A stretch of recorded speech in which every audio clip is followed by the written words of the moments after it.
Bunso Migs Malino may kakaibang ipinagtapat kay Nanay Belen, ano ito ating tuklasin.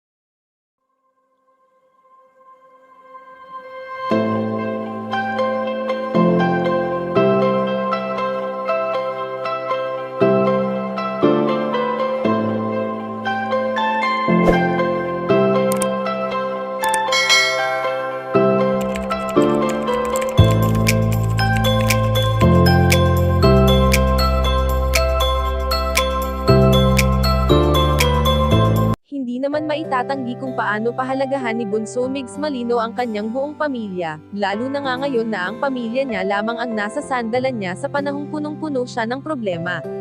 Alam naman natin na kahit ilang taon na ang lumipas, ngunit sa mata ng mga mapanirang netizens ay never pa rin nilang tinigilan ang binata sa kabila ng mga magagandang ginagawa nito sa ngayon.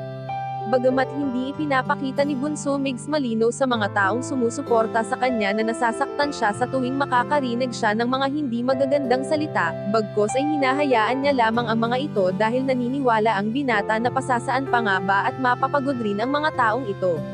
Subalit bilang isang ina ay nasasaktan rin si Nanay Belen sa tuwing nakikita nitong malungkot ang kanyang anak na hindi niya nais na makita. Kaya naman sa tuwing namamalagi si Bunso Migs Malino sa kanilang bahay sa Batangas ay puro kasiyahan lamang ang hinahatid nila sa atin, lalo na nga sa tuwing sila ay nagbabonding. Samantala ayon sa aming impormasyon na nakalap na may kakaibang ipinagtapat si Bunso Migs Malino sa kanyang inay, na talagang pumukaw sa puso ni Nanay Belen. At ito ay sana kung nabubuhay lamang sa ngayon ang kanilang prinsesa, ay isa rin ito sa tuwang-tuwa kay Baby Chaos na alam naman nating hilig rin ni Cutie Mahal. Kayong mga kachika, anong masasabi nyo dito? Please leave the comment and don't forget to subscribe.